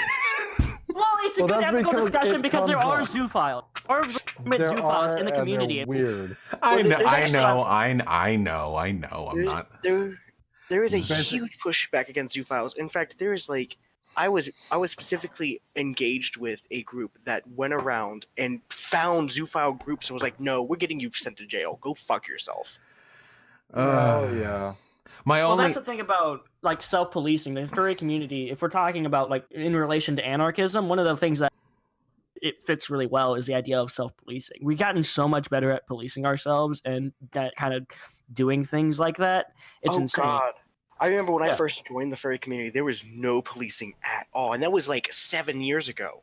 Like, Well, Yeah. that's the thing. We're starting to Like, this have kinda kicked a off genuine when solidarity.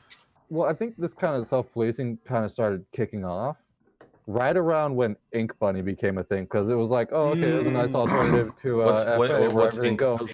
What's Ink Okay, so Bunny? Ink Ink Bunny Bunny was is where all the cub furries fled to when fuck, Fur cub Affinity went and banned all that content, and it's basically become this like really weird, creepy playground kind of fucking website. Cup furries are exactly along the same lines as Lolicons, and they both need to go go. Oh fucking wait, away. Cub for okay, wait, yeah, the name makes sense to me now. Yeah, I mean, Yeah. like at the end It's of the a day, cute- at the end of the day, like it's obvious that like one of the reasons people get into furries is because of a fascination with the aesthetics of being an animal. Obviously, Oh, like yeah. that's clearly Yes. the case, and it's obvious that that's probably going to demark itself, at least in some people, in like a cautious interest in the aesthetics of zoophilia. But the difference between like expressing that interest or like satiating it with like anthropomorphization, which is like 99% of furry porn, with it's just got like the cheetah head and like a bumpy cock or whatever, and actually engaging in zoophilia is fucking enormous. In fact, I would be willing to bet the vast majority of zoophiles, at least in the United States, are not like furries or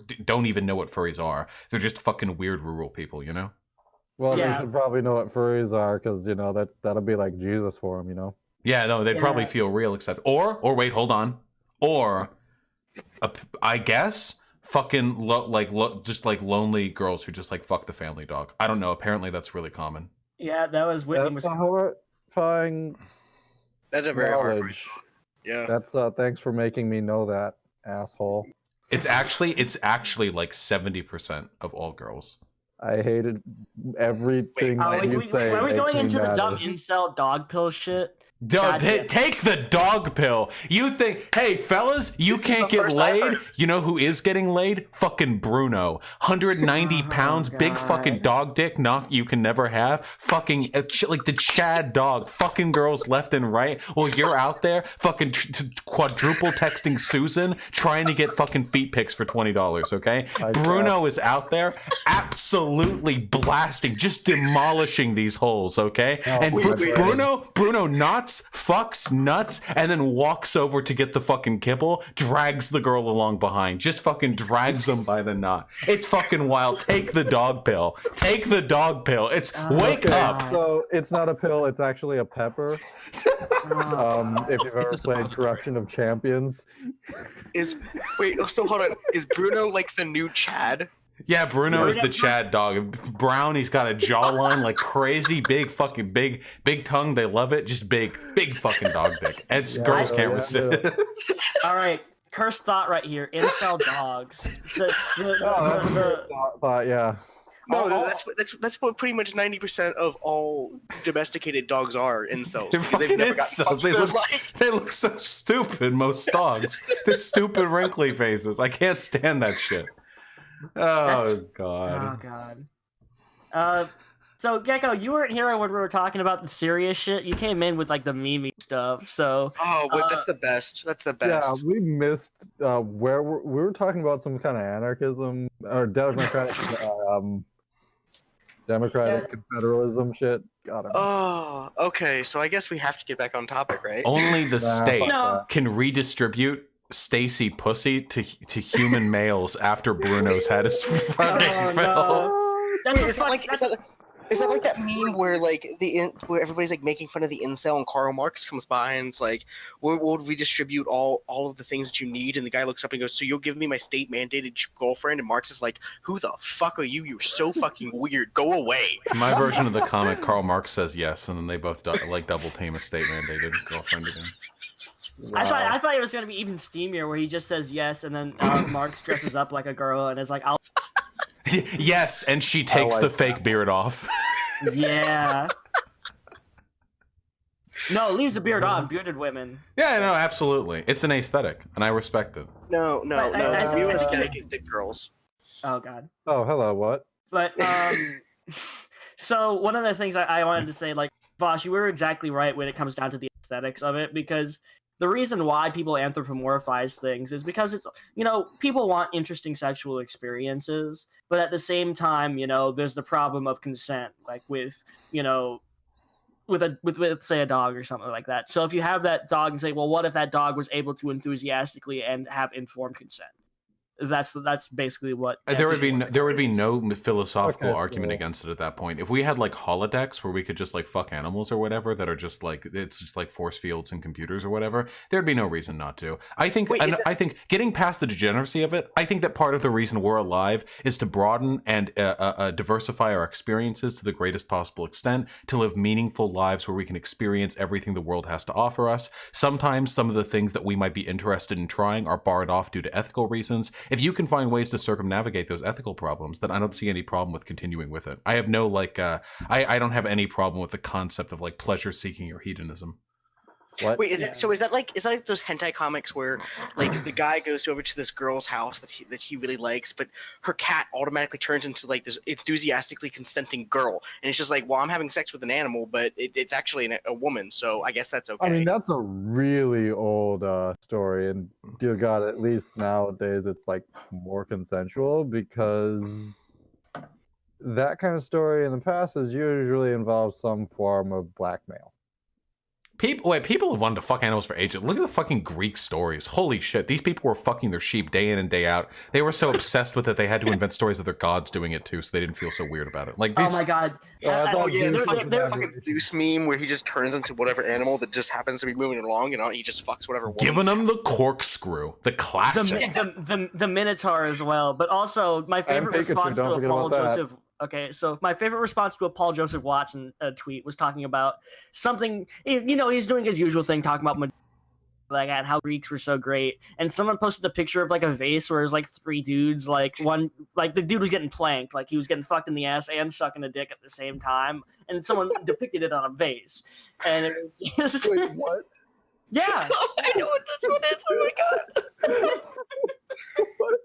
So they got like a little Eiffel Tower going on there. Yeah. Oh my God. The Greeks, they knew how to party. How many years? Like a few thousand years before the Eiffel Tower was invented. Yeah. Yeah. Oh. And back then they didn't have a name for it. They were I like, this remember someone who position wanted to fucking do that, rocks. but did- Yeah. I hope someone comes up with a name for it one day.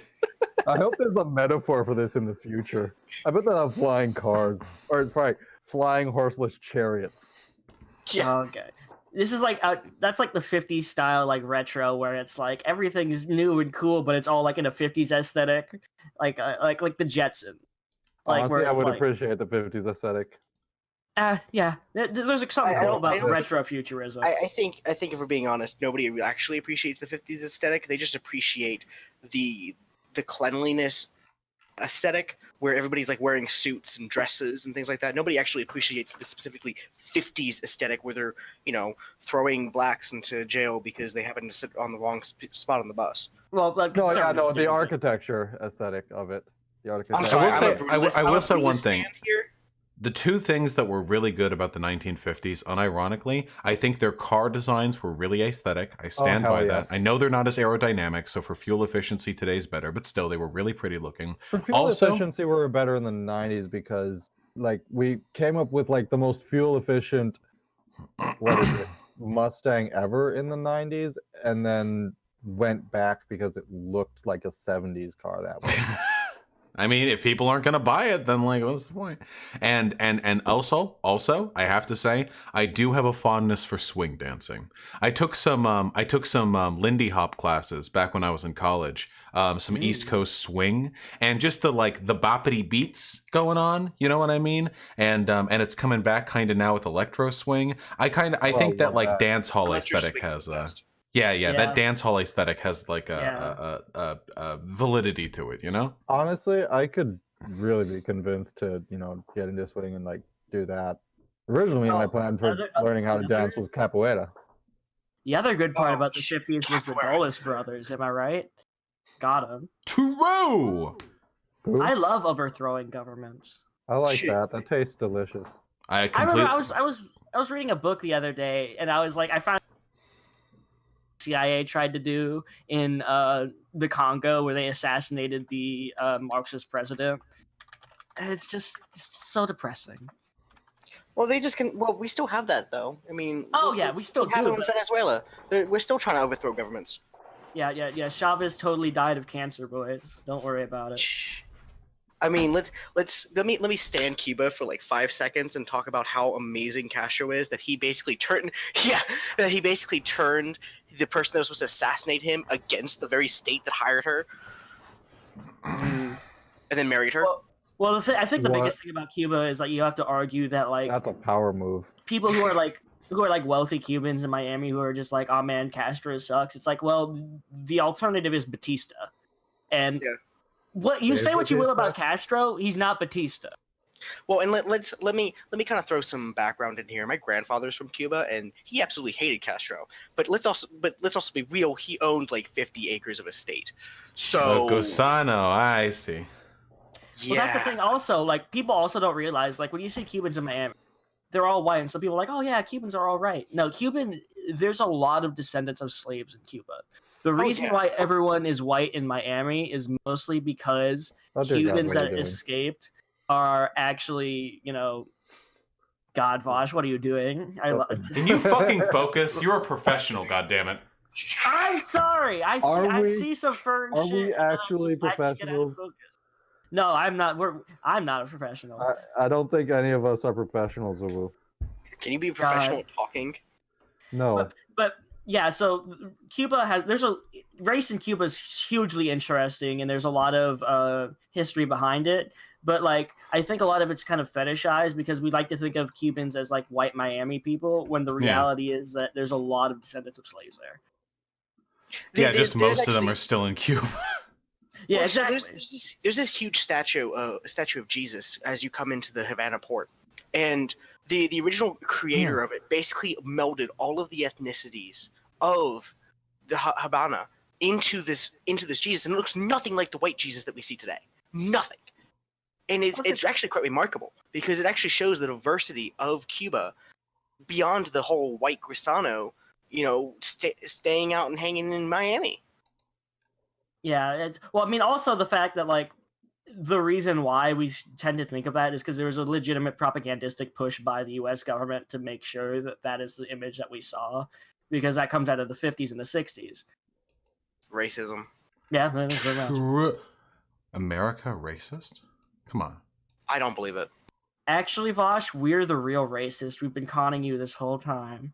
Holy Wait, shit. fuck! Wait, earlier one of you said I wasn't racist. Does that mean I actually am racist?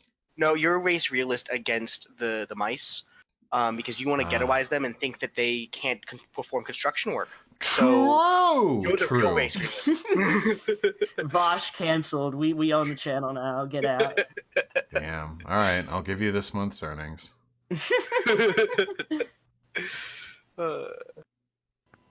But so, Hello there. So are we going to Hello. talk about actual democratic confederalism again? I don't know we how do. much how much time do we have? Oh, we got. This is a long episode. Fuck it.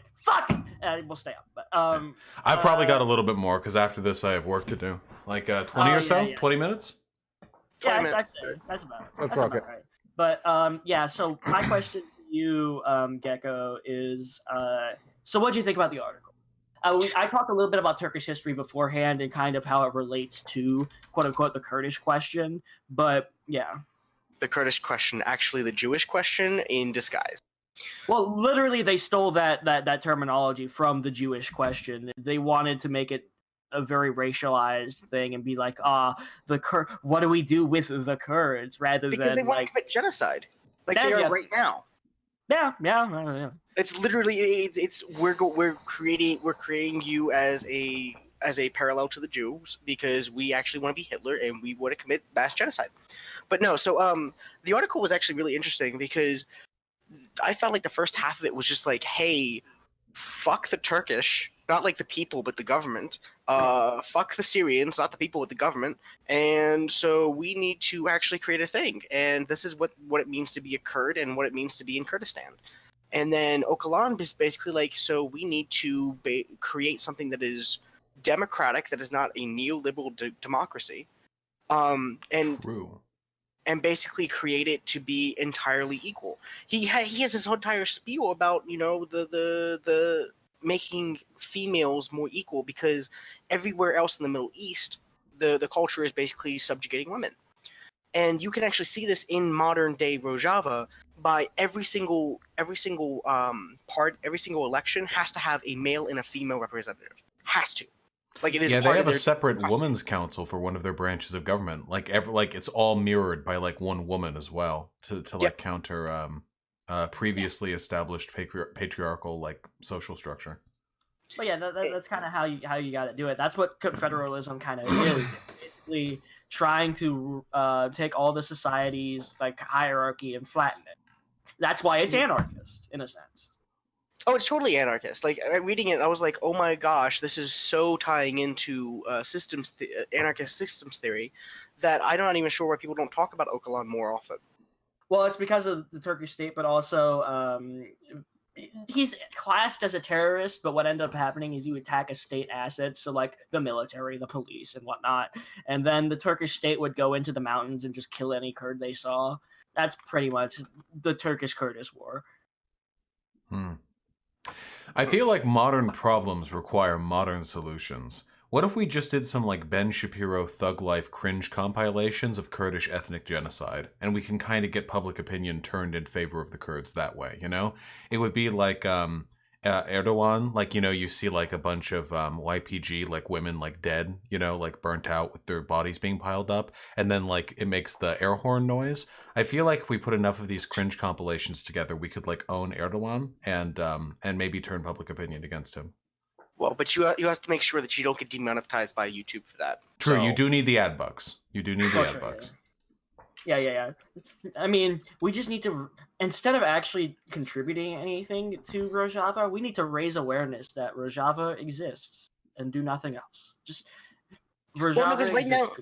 Right now, they're actually trying to. Erdogan is actually trying to like assimilate Rojava, and the Rojavans, as far as I'm aware, are like, yeah, you know, it kind of sucks, but at least we still go on existing. Well, no, Bashar al-Assad is doing that because Turkey wouldn't assimilate him. Turkey would just kill him.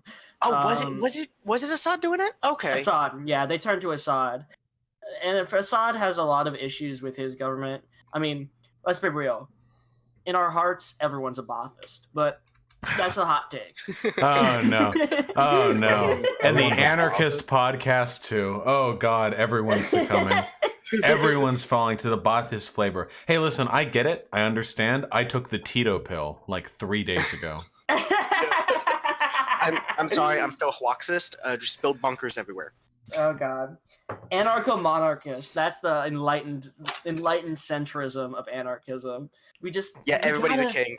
Every man a king. Huey Long gang. Let's go. I've never spoken to an unironic anarcho-monarchist, but I do know. There are none. I do know some unironic anarcho-fascists, and that's good too. I know one of those.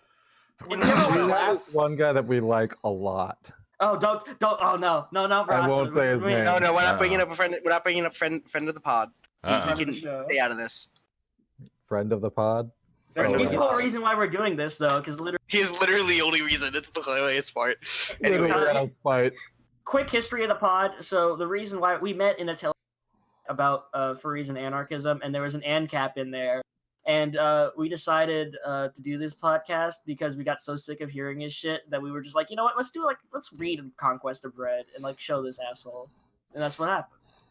Well, because it's also this huge thing that theory is kind of inaccessible to the majority of the working class and even some of the quote-unquote middle class, which isn't a thing, but that's another story, because a lot of it is hidden behind a lot of jargon, this academic jargon that pervades a lot of the theorists. It's fucking impenetrable. Yeah, because let's even the originator of communism that is supposed to be like the most equal society in the world, and Marx and Engels, they were fucking intelligentista. Like they didn't have to work. Fucking Marx was a drunkard. Like all they did all day was sit around and write books and jerk off. Well, hey, Marx cannot confirm nor deny that. You have no evidence that he didn't. They did two things: write books and each other. Yeah, I ship it. Damn. Hey, Marx and his wife actually had a really good relationship. Like reading some of their letters, like Marx talking about, you know, after we rid the world of all this hierarchy, I just want to be with you and like frolic in the fields. And it was really cute. Okay, that's really weird because that's the type of thing I say to my partner. Well, I think it's cute. Wait, in general though, men were like fucking gayer back then though. They'd say some weird ass shit to each other. You know, like my Oh, heart God. longs for your Well, no, chest.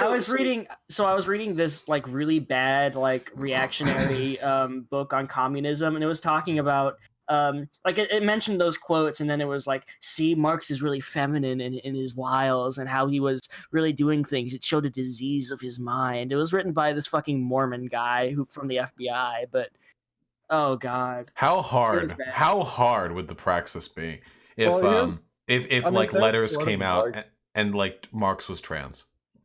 Okay, so here's my the God. thing: is it is not too far off because we tend to have a lot. We tend to agree with Marx a lot.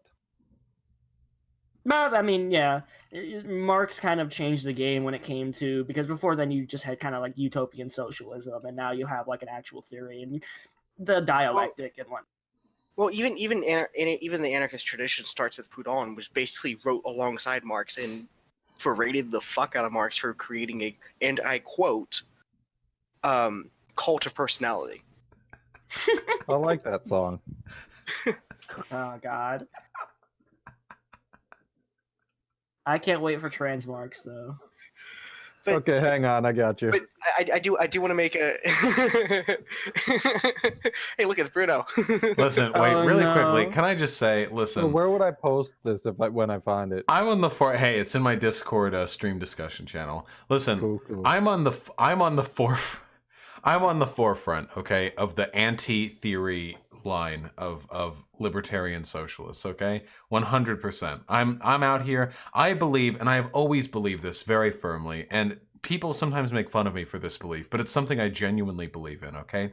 This obsession with theory being the necessary cornerstone of leftist praxis is cancerous as fuck.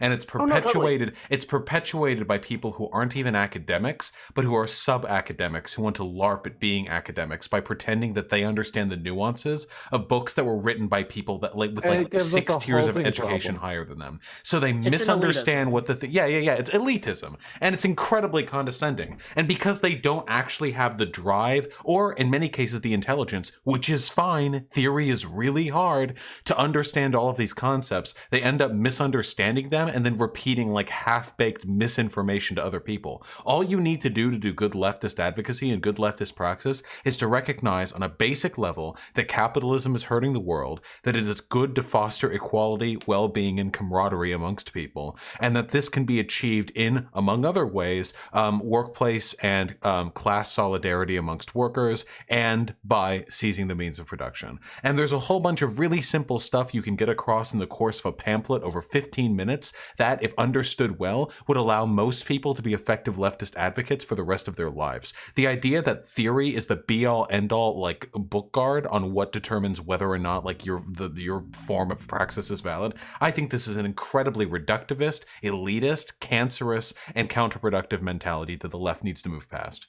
And also, wouldn't hurt that, it's also I- a halting problem. Well, I actually totally agree with you, Vaush, but there's also, I kind of have a different take that kind of counteracts, but sits alongside, because we need to understand theory to know what to do after the revolution, right? And then that's one of the reasons that we started with Conquest of Bread, because it's talking about what do you do after everybody's on board with this leftist theory? What happens after we're all like, okay, let's just dismantle the government?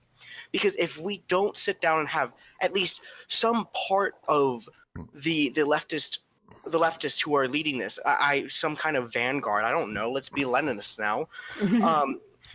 If we don't have some kind of group that understands how to structure the society to counteract these measures that will lead back into the state, lead back into capitalism, we don't have some kind of group that is like, okay, this is how we can structure things, and this is how we can actually build, dual power, then it just falls apart as soon as we have the revolution. And we just I do not basically, disagree with, but I feel like even that understanding can be simplified into truisms that that come from like the more academic or the more learned people, rather than this expectation that absolutely everyone needs to be familiar with like the depths of capital. Well, there should be a version of all these books that is just translated into a contemporary English. Everything that's why- that you need to know in any of those books by a competent author could be summarized in 20 pages in plain 8th grade English. I believe Yeah. this very firmly.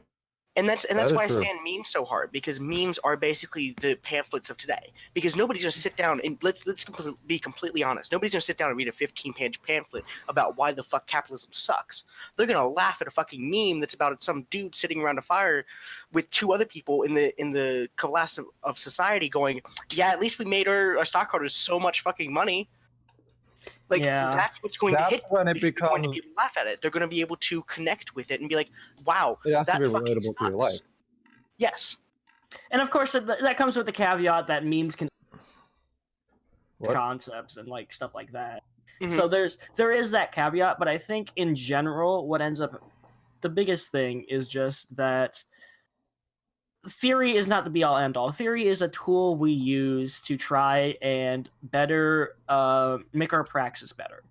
It's a tool that we use to try to understand how to work with the world, and that's Mhm. pretty much what it is. It's not about theory being the be all end all, or it's like, ooh man, like holding people at gunpoint and being like, ooh, I'll read this line of Capital from memory. Do you know it?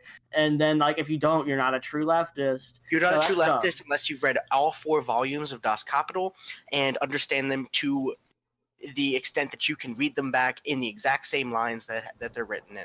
Have That's fun. like And watch it's the just- anime. Yeah.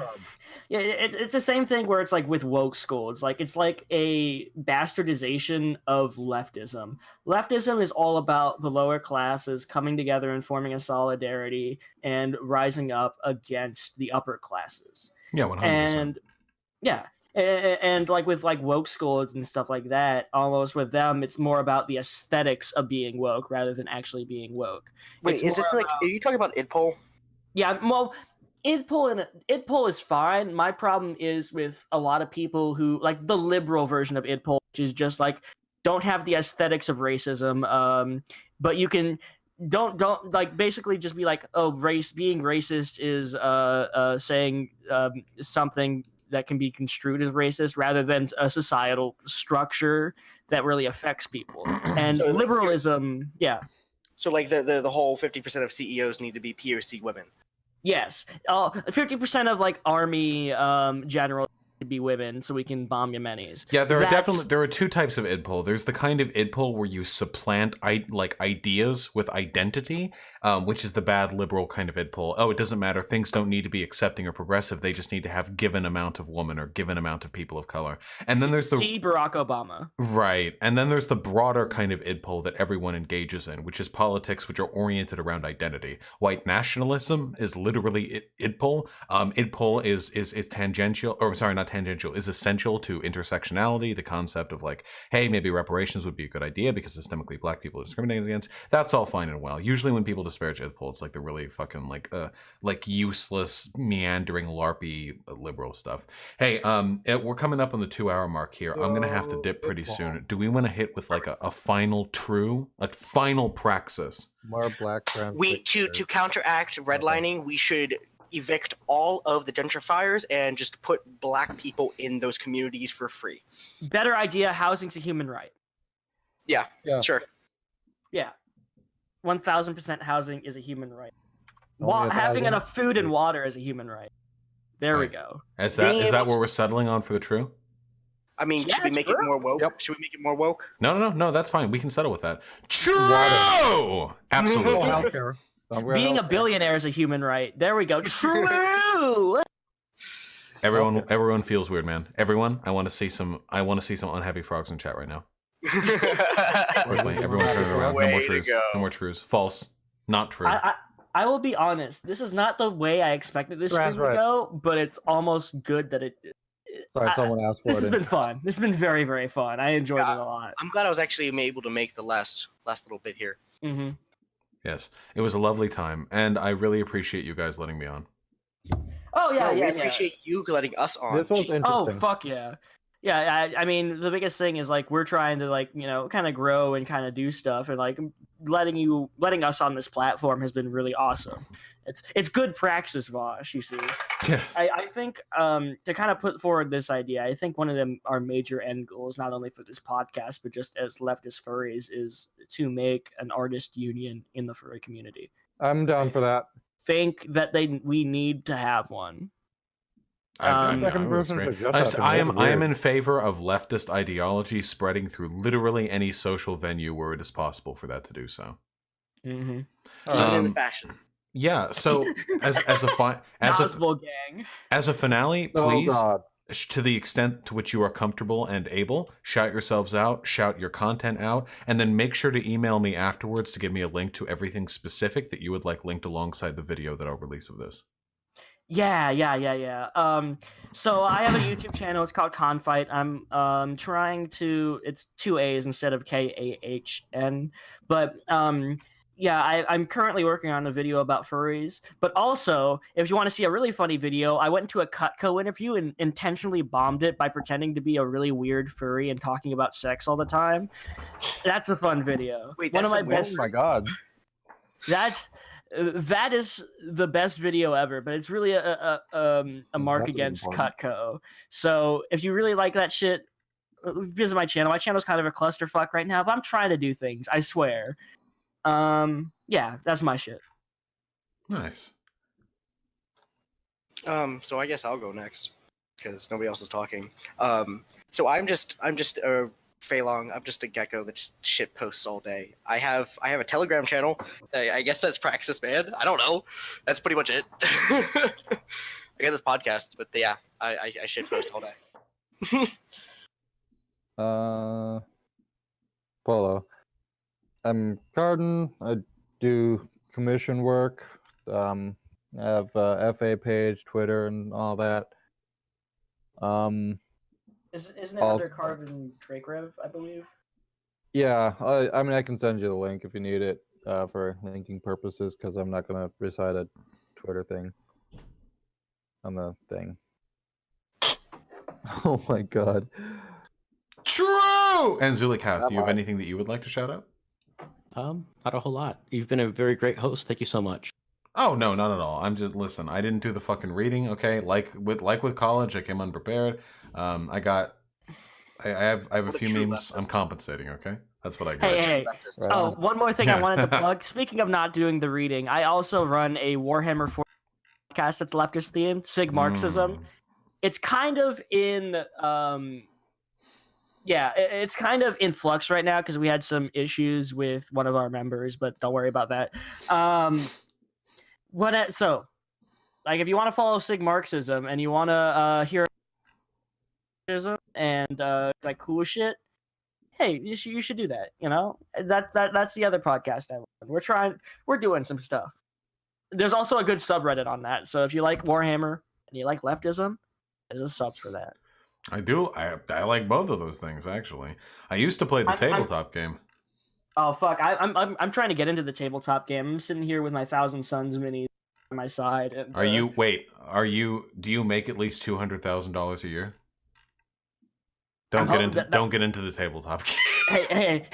No, that's the reason why I started this podcast. Okay, I want to have enough. Spend it all on frivolous plastic, okay? Well, listen, Godspeed. Get those. It's only money game. Listen, get those sprues somewhere, okay? God, get them off eBay because, oh God, man, I remember when my first Lehman Russ, that was like a whole birthday gift back when I was in high school. I was like, mommy, like, thank you for these 6 ounces of plastic. I know the credit card took a big hit on this one. Oh boy, oh God, I miss those days though. I am more, even though I do have a Thousand Sun. Well, I've been playing more Kill Team, which is nice. It's kind of like a skirmish game. But as much as I love Zinch, my heart goes to Nurgle. Nurgle, baby. Fucking degenerate, of course it does. Yeah. Fucking degenerate. Hey, how dare you? It's true. It's true. It's not a Slanesh pick. I know, true. All right, folks. I really, really appreciate the camaraderie. I hope all of you have a phenomenal evening. And I was delighted to have the opportunity to speak to all of you. Same to you, man. Thank you so much. Okay. Cheers, comrade. Have yourselves a wonderful day, and best of luck with this project as it continues in the future. You're not the boss of me. Fair. True! And with that true, we depart. Farewell. Farewell. What nice people. Oh, I forgot trans rights. I'm sorry. I'm pretty sure I would have gotten a trans rights from that crowd. Ooh.